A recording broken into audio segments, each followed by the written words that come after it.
तो नमस्ते दोस्तों, आज मैं आपके सामने फिर हाजिर हुआ हूँ एक नई वीडियो के साथ। मेरा नाम अभिनव कौशल है और मैं आज आपको सिखाऊंगा इफ़ एल्स स्टेटमेंट का पाइथन में किस तरीके से यूज़ किया जाना चाहिए। इफ़ एल्स स्टेटमेंट्स को समझना बहुत ज़रूरी है क्योंकि बहुत सारी प्रोग्राम्स ऐसे होते हैं जिसमें हमें डिसीजन लेना पड़ता है और डिसीजन मेकिंग के लिए कंडीशनल स्टेटमेंट या इफ़ एल्स स्टेटमेंट्स का यूज़ करना आना बहुत ज़रूरी हो जाता है। इसलिए आज मैं आपको कोशिश करूँगा कि इफ़ एल्स स्टेटमेंट अच्छे से समझा सकूँ। चलिए शुरू करते हैं। तो आज का टॉपिक है if else statements. Beginner friendly guide है जिसमें हम 9th से लेकर 12th तक के computer science student informatics practices या पाइथन से रिलेटेड अगर किसी को भी नॉलेज लेनी है तो उसमें हम ये सब चीज़ें सीखते हैं क्योंकि इफ़ एल्स स्टेटमेंट बहुत ज़रूरी है इन सब चीज़ों के लिए, प्रोग्रामिंग के लिए। तो इफ एल्स स्टेटमेंट जिसको हम कंडीशनल स्टेटमेंट्स कहते हैं, इसकी नीड क्या है? तो why we need them to handle multiple alternate pathways in programs, कि अगर हम प्रोग्रामिंग करते हैं तो उसमें अल्टरनेट पाथ्स के लिए, दैट मीन्स एक ट्रू पाथ और एक फॉल्स पाथ के लिए, to validate user credential, credit grades and from inputs. That means अगर हमें ग्रेडिंग सिस्टम की बात करें तो ग्रेडिंग सिस्टम में सिर्फ दो ही कंडीशन नहीं होती, ए ग्रेड भी होता है, बी ग्रेड भी, सी ग्रेड भी, डी ग्रेड भी। वहाँ पे इसका हम यूज़ कर सकते हैं। या अलग अलग बिजली का बिल है, इनकम टैक्स रिटर्न का स्लैब्स है अलग अलग, वहाँ पे हम इसका यूज़ कर सकते हैं। To make game dynamic based on the user score और एक्शंस। अब गेम में भी अगर आप देखो, बिगिनर होता है, इंटरमीडिएट होता है, प्रो होता है, अल्ट्रा प्रो होता है, इस तरीके से अलग अलग लेवल्स होते हैं, अलग अलग स्टेजेस होती हैं। तो वहाँ पे हम इसका यूज़ कर सकते हैं, दैट मीन्स मल्टीपल पाथ्स के लिए, मल्टीपल रास्तों के लिए। What is conditional statements? Normally Python execute code line by line sequence, जैसे हम पहले देख चुके हैं, लाइन बाय लाइन कोड को एग्जीक्यूट किया जाता है। Conditional statements allow your program to make decision and execute specific block of code. अब यहाँ पे क्या होता है, अलग अलग ब्लॉक ऑफ कोड होते हैं।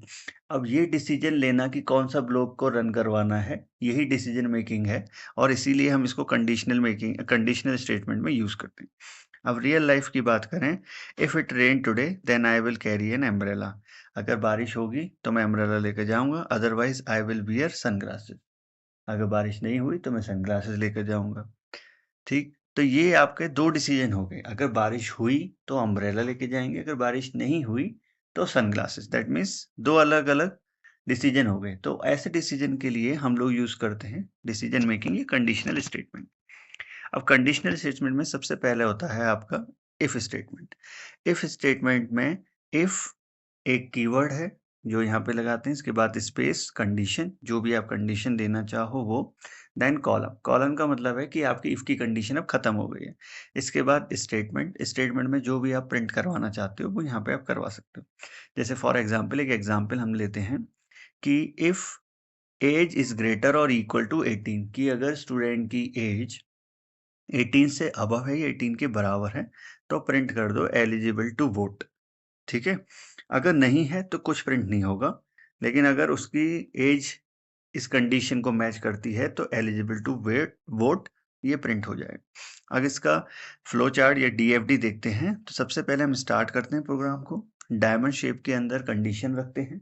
कंडीशन रखने के बाद आप देख रहे हो यहाँ पे एक ट्रू है और एक फॉल्स है। ट्रू में क्या है, प्रिंट एलिजिबल, और फॉल्स में क्या है, स्किप ब्लॉक। दैट मीन्स उसमें कोई आउटपुट आएगा ही नहीं क्योंकि दूसरा एल्स कुछ है ही नहीं। और उसके बाद नेक्स्ट स्टेटमेंट। तो इस तरीके से इफ जो है काम करता है।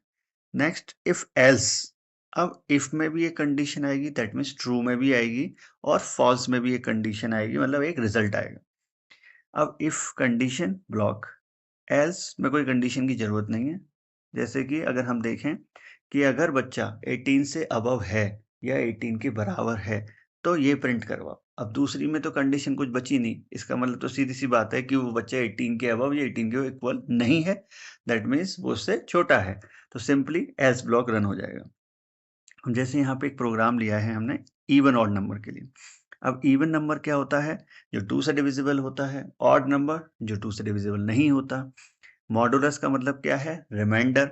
तो अगर हमने यहाँ पे सपोज करो 5 लिया, 5 डिवाइडेड बाई 2 करते हैं तो रिमाइंडर कितना बचेगा, 1।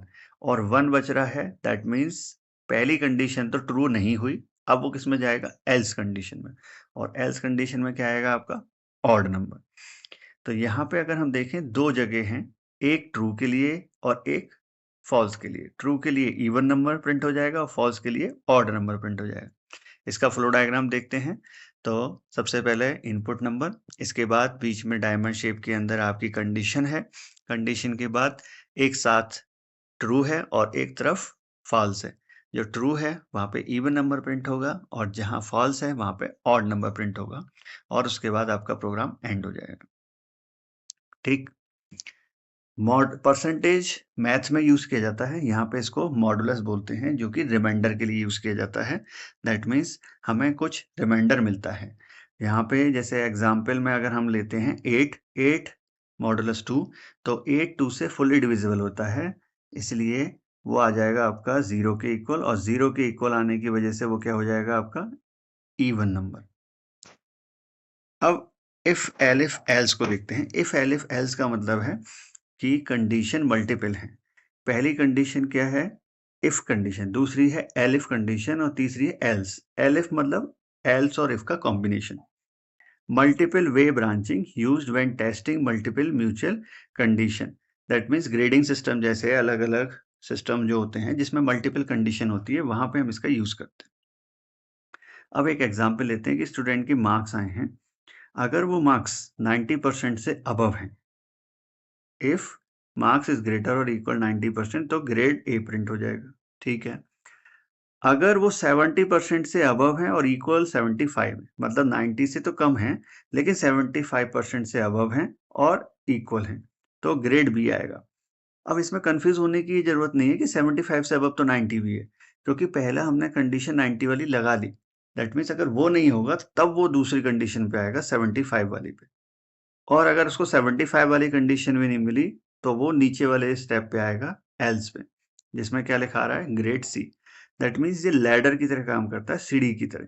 सबसे पहले दूसरी सीढ़ी, फिर तीसरी सीढ़ी, तो ये इस तरीके से चलता है। अब यहाँ पे अगर हम देखें तो सबसे पहले हमने ग्रेड दिया, उसके हिसाब से ट्रू फॉल्स की कंडीशन है। ट्रू है तो आपका प्रिंट हो जाएगा ग्रेड ए। फॉल्स है तो वो दूसरे स्टेप पे जाएगा, दूसरे स्टेप में चेक करेगा क्या 75% इक्वल ग्रेड है, तो ग्रेड सी आ जाएगा। नहीं है तो फिर वो एल्स पे आएगा। तो इस तरीके से लैडर की तरह काम करता है। ठीक है। इसी को हम नेस्टेड इफ कंडीशन भी बोलते हैं। नेस्टेड इफ में क्या होता है, इफ के अंदर एक और इफ देते हैं। उसमें एलिफ था, यहाँ पे इफ के अंदर एक और इफ देते हैं। What is nesting? An if block place inside another if, कि एक इफ ब्लॉक के अंदर एक और इफ एल्स है, उसे हम क्या बोलते हैं? Nested if else. जैसे एक स्टूडेंट की एज है 20 और उसकी आईडी हमने रखा ट्रू। अगर स्टूडेंट की एज ग्रेटर और इक्वल 18 है, ठीक है, तो फिर वो चेक करेगा कि स्टूडेंट की आईडी भी उसके पास है। अगर है तो allow to enter. That means उसके पास आईडी भी है और एज भी ग्रेटर है। ठीक। अगर उसके पास आईडी नहीं है पर एज है तो फिर वो एल्स में जाएगा, फिर लिखा आएगा आईडी रिक्वायर्ड। मतलब दोनों कंडीशन सही होंगी तभी अलाउ टू एंटर आएगा। अगर एक कंडीशन सही है दूसरी कंडीशन सही नहीं है तो आईडी रिक्वायर्ड लिखा आएगा और उसको वहां से भेज दिया जाएगा। और अगर उसकी एज ही नहीं है, 18 या 18 के बराबर नहीं है, 18 से ज़्यादा नहीं है, 18 से कम है, दैट मीन्स, तो फिर लिखा जाएगा टू यंग। फिर वो इफ एल्स की कंडीशन को चेक ही नहीं करेगा, क्योंकि उसको बाहर से ही टर्मिनेट कर दिया जाएगा। अब यहाँ पे फ्लो डायग्राम देखें तो एज इक्वल टू 18, अगर ट्रू है तो फिर आईडी में चेकिंग होगी। अगर आईडी ट्रू है तो अलाउड है, नहीं तो नीड फॉर आईडी आ जाएगा। अब इसमें जो भी ऑपरेटर्स का यूज किया जाता है इफ एल्स में, तो वो है इक्वल टू, इसमें डबल इक्वल लगता है, not equal, greater and less and equal. ठीक।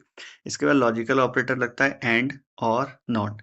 एंड का यूज होता है जब दोनों कंडीशन ट्रू हो, तब हमें आंसर मिलता है, और में किसी एक कंडीशन के ट्रू होने पर भी आंसर मिल जाता है। और नॉट का मतलब है कि जो भी ट्रू होगा उसका अपोजिट हो जाएगा ऑटोमेटिक, मतलब फॉल्स। अब रियल लाइफ सिनेरियो की अगर हम बात करें तो एक बच्चा है जिसकी एज हम देखते हैं लेस देन क्या है 5 है, तो टिकट फ्री है। अगर एज 5 to 18 के बीच में है तो 150 की टिकट लगेगी, और अगर 18 से अबव है तो 300 की टिकट लगेगी। तो अब यहाँ पे अगर हम देखें तो 3 अलग अलग कंडीशन आ गई। तो सबसे पहले एज चेक करेंगे, क्या वो एज लेस देन 5 है तो फ्री टिकट है।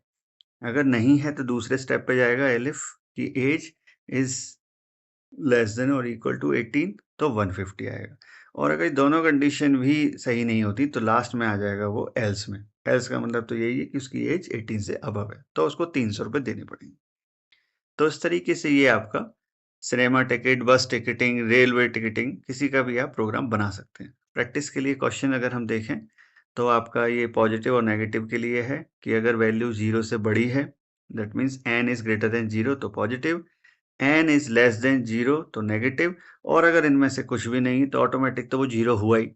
ऐसे लीप ईयर की बात करें तो लीप ईयर में क्या होता है, जो भी 4 से कंप्लीटली डिविजिबल होते हैं ईयर, वही आपके लीप ईयर होते हैं। अब यहाँ पे अगर हम देखें तो 4 से कंप्लीटली डिविजिबल है, अगर है तो वो लीप ईयर है, और अगर नहीं है तो एल्स में नॉट अ लीप ईयर। अब इसी तरीके से a इक्वल टू 10 है और b इक्वल टू 25 है। a और b का कंपैरिजन किया गया तो a बड़ा है, अगर a बड़ा है तो लार्ज, और a बड़ा नहीं है तो ऑटोमेटिक b बड़ा हो जाएगा, तो b लार्ज हो जाएगा एल्स में। इसी वजह से एल्स में कंडीशन नहीं लगाते, क्योंकि एल्स में ऑटोमेटिक फाल्स वाली कंडीशन आ जाती है। इस तरीके से और क्वेश्चन आंसर्स करिएगा, जिससे आपको और हेल्प मिलेगी, समझ में आएगा। अगर आपको वीडियो अच्छी लगी हो, ठीक है, समझ में आया हो, तो इसकी प्रैक्टिस करिएगा, ठीक है। चैनल आपके सामने है, CSAI हब के नाम से, इसको सब्सक्राइब करिएगा। Thank you. तो उम्मीद करता हूँ कि इफ एल्स स्टेटमेंट आपको अच्छे से समझ में आ गया होगा। अगर फिर भी आपको कोई डाउट है, कोई क्वेरी है, तो आप कमेंट करके मुझसे पूछ सकते हैं। मैं नेक्स्ट वीडियो में आपको फॉर लूप और वाइल लूप के बारे में समझाऊंगा, प्लस आपके अगर कोई डाउट्स हैं, क्वेरीज हैं, तो वो भी मैं आपको एक्सप्लेन करके दूंगा। अगर आपको ये वीडियो हेल्पफुल लगी हो तो प्लीज़ चैनल को सब्सक्राइब करिएगा, लाइक करिएगा, शेयर कीजिएगा, जिससे कि ज़्यादा से ज़्यादा स्टूडेंट्स को ये टॉपिक अच्छे से समझ में आ सके। Thank you.